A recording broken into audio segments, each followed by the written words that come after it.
and sprayed a dozen bullets from her Colt, not a foot away from Jameson's head.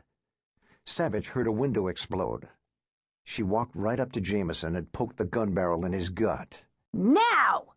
One of the other robbers followed her, fanning his Colt around, whistling of all things, covering her back.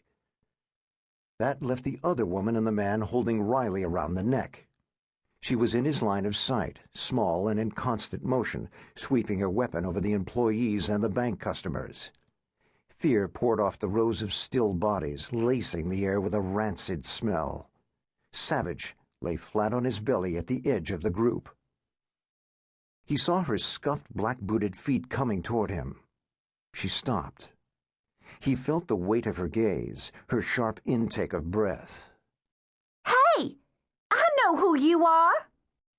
This wasn't a woman's voice. This voice was young, high with excitement.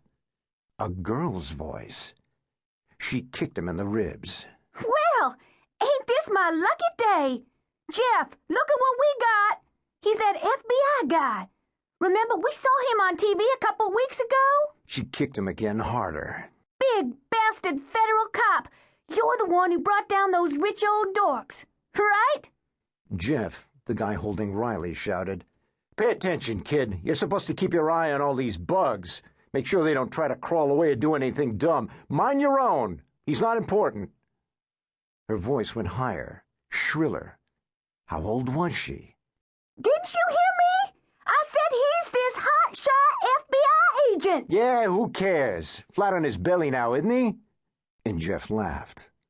For the hell of it, he kicked a woman bank employee in the leg. She flinched, but didn't make a sound.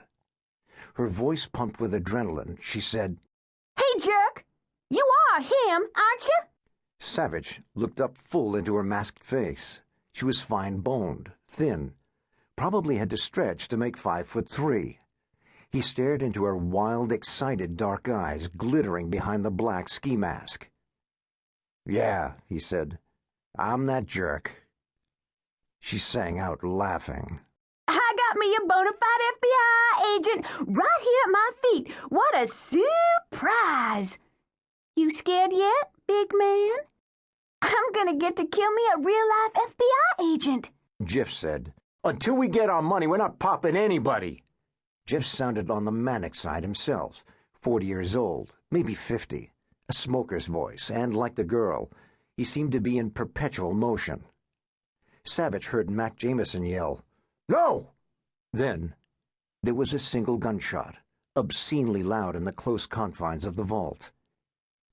The two robbers came running out carrying dark cloth bags stuffed with money. In a voice frenzied with manic pleasure and excitement, the girl sang, You got my birthday present? The woman yelled, I sure do, sweetie. Now let's get out of here. Okay, Jeff, take care of business. I got me some business, too, the girl sang out, her voice jumping high and uncontrolled. Jeff, the robber holding Riley, shouted out, Bye-bye, dirtbag. Savich had a second, no more, and no choice. He rolled into the young woman's legs, knocking her off balance, and kicked up hard into her stomach.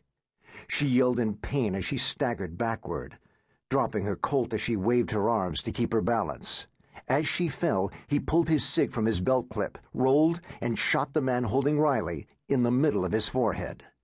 Riley ducked down fast, whirled around, shoved the man backward, grabbed his .38 right out of his hand, and opened fire at the man and woman holding the money. The woman yelled and fired back, spraying bullets everywhere, into the furniture, into the walls, shattering windows, kicking up shards of marble.